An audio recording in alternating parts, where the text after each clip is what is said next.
In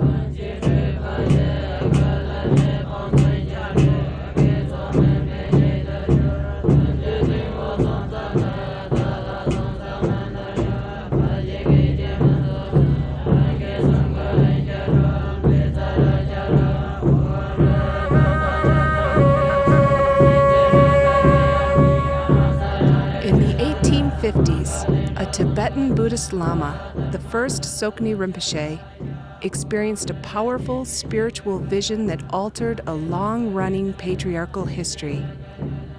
He and his followers chose to train nuns to the highest levels of spiritual practice normally reserved for male Buddhist monks. One can visualize how maverick this idea was when we compare it to the rest of the world at this time.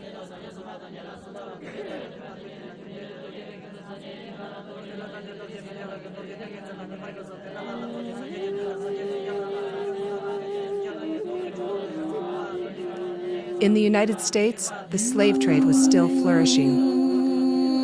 It would be 70 to 126 years before women were allowed to vote around the world.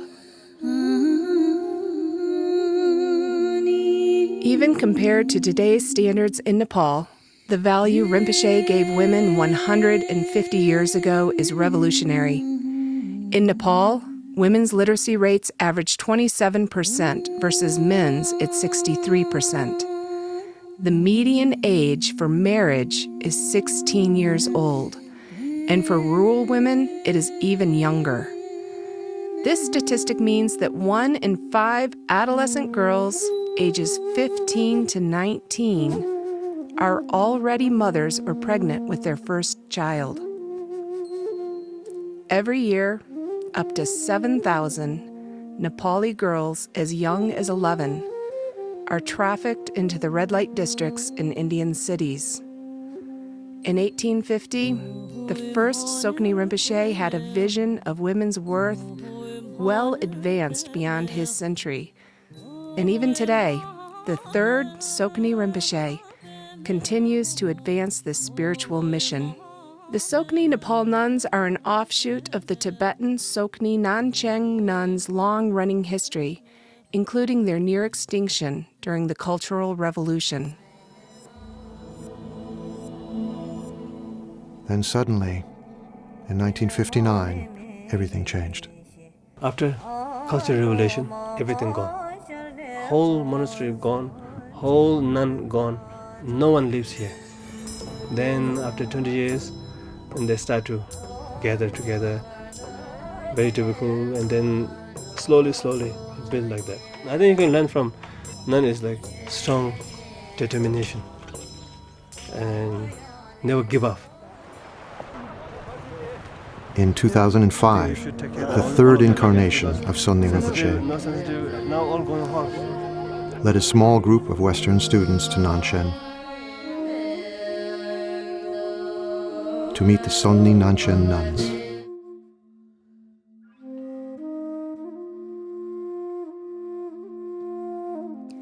Even recently, Chinese government policies have made it difficult for the Nanshen nuns to continue their traditions. Families have been moving out of the high country to the cities, leaving their daughters in the nunneries with no way of feeding themselves. Many were forced to give up monastic life to become family housekeepers. In 2004, the third incarnation of Tsoknyi Rinpoche took responsibility for the 3,000 nuns scattered around the Nangchen region of Tibet. In 2005, he invited the group of travelers who filmed the Nangchen nuns story as seen in these clips from Blessings, narrated by Richard Gere. Another result of the trip was the creation of an endowment fund to support the Nangchen nuns forever, protecting this important spiritual tradition.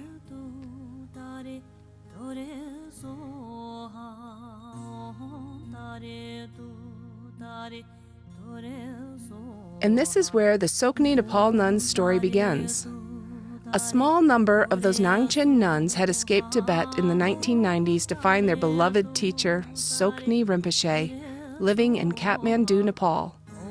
Later, the borders became impossible to cross. Tsoknyi Rinpoche was in his early 20s at the time. Without a nunnery to move into, the nuns lived scattered around the valley in farmhouses and studied with Rinpoche when they could. He supported them and provided spiritual guidance. In the fall of 2010, Tsoknyi Rinpoche and his brother Mingyur Rinpoche exchanged monasteries. Tsoknyi Rinpoche had a thriving monastery, Osaling, but he wanted to start a nunnery to support his nuns who had escaped Nangchen, Tibet, and were living in Nepal. Tsoknyi Rinpoche's brother, Mingyur Rinpoche, had been given an abandoned monastery on Chobar Hill near Kathmandu. They exchanged monasteries so Tsoknyi Rinpoche could establish a nunnery, and Mingyur Rinpoche would attend to the needs of the monks at Osaling. Shortly after the exchange, Tsoknyi Rinpoche and his brother traveled to the Nubri region of Nepal, to their childhood village of Sama, to visit a new school they had helped fund. Tsoknyi Rinpoche was surprised there were so few girls attending the school. When he asked the villagers why, they said they didn't want their girls going to boarding school. They wanted them to get a more traditional education. Tsoknyi Rinpoche suggested that perhaps a few girls could someday come to Chobar Hill to his newly established nunnery, Tsoknyi Lineage. In the spring of 2011, 82 little girls showed up completely unannounced. A Western student at the nunnery wrote an impassioned plea to some of Rinpoche's students asking for help. The nunnery was completely unprepared for so many girls. It was old and had originally been designed to house only 35 people. The 82 little girls arrived without underwear, dressed in rags, and malnourished. In spite of the difficulties, the loving people at Tsoknyi Lineage managed to clean them up, shave their heads, and provide robes and give them a home.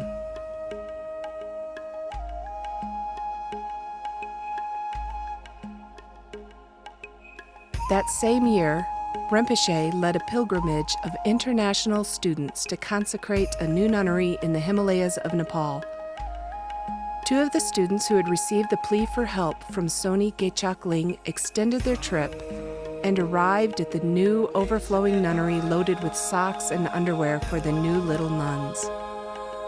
Upon hearing about the needs at Chobar Hill, the pilgrimage group provided $26,000 to purchase a new truck, replacing the old motorbike that had been the entire nunnery's sole source of transportation for supplies and medical emergencies.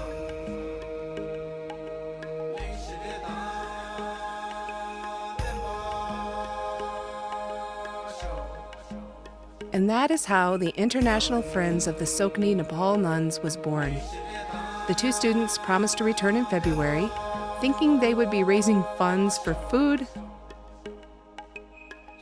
cooking fuel, clothing, and medical supplies. When they arrived back at Tsoknyi Lineage their first night, Rinpoche presented a full-blown plan to build a nunnery with 6 buildings, an educational center, and also a Tibetan Buddhist university called Ashedra.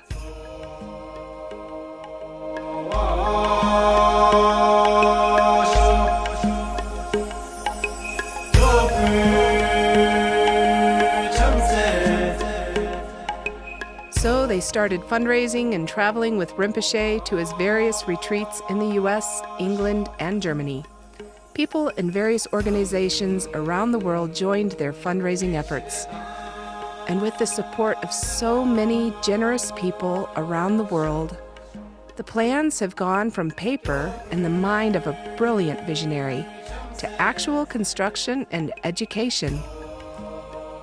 It is the education of women and girls, not only to read and write, but to give them the opportunity to achieve the highest Buddhist education possible, with additional opportunities for retreat and service that will prepare these nuns to become among the most accomplished Buddhist practitioners and Dharma teachers in the world. It is exciting when Rinpoche says these future teachers will be just like him. What a great gift to give, not only to these nuns, but to our world starving for loving kindness, for women who will teach us we are all connected, and to treat everyone with compassion and tenderness.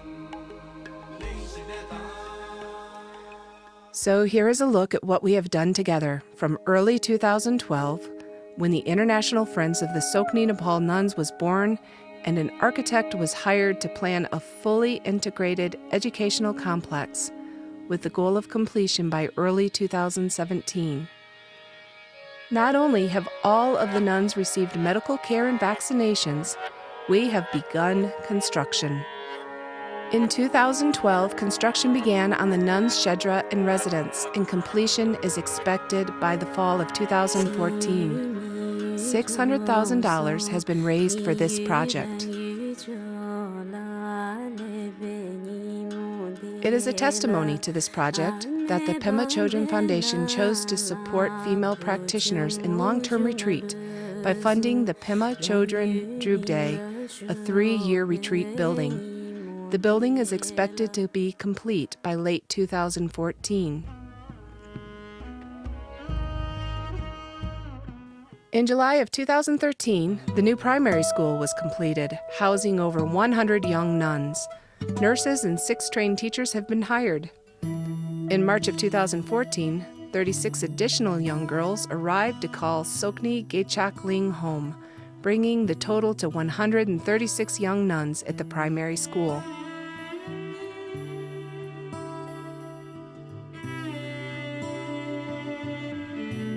In the spring of 2013, Pema Chodron Foundation pledged to support the living needs of the nuns in retreat for the first 5 years of operation. By the fall of 2013, we raised $250,000 to build the new kitchen and dining hall. Construction has been planned to begin in 2014.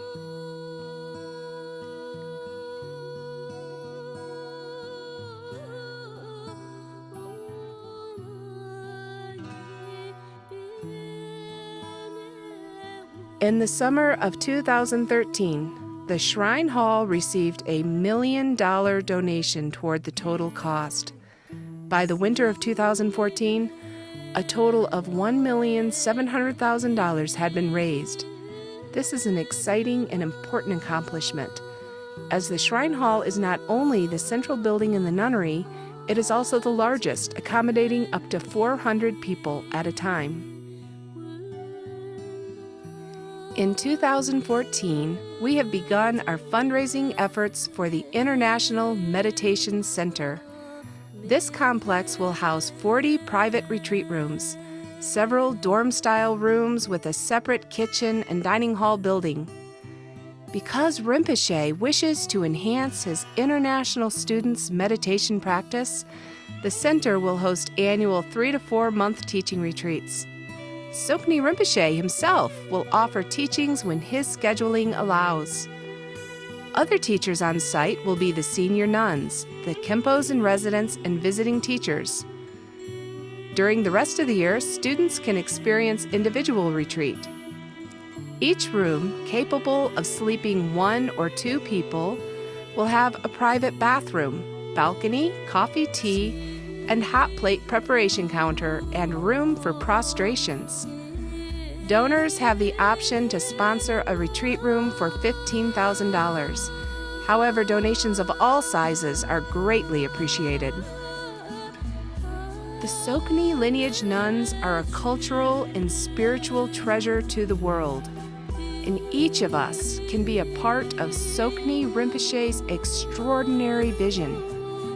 We are so grateful for the generosity of Rinpoche's students and others around the world who see the benefit of being kind to these young girls and great spiritual practitioners. Your gift will ripple from a corner of Nepal into the world as the nuns inspire their own future students with the ethic of compassion and helping others.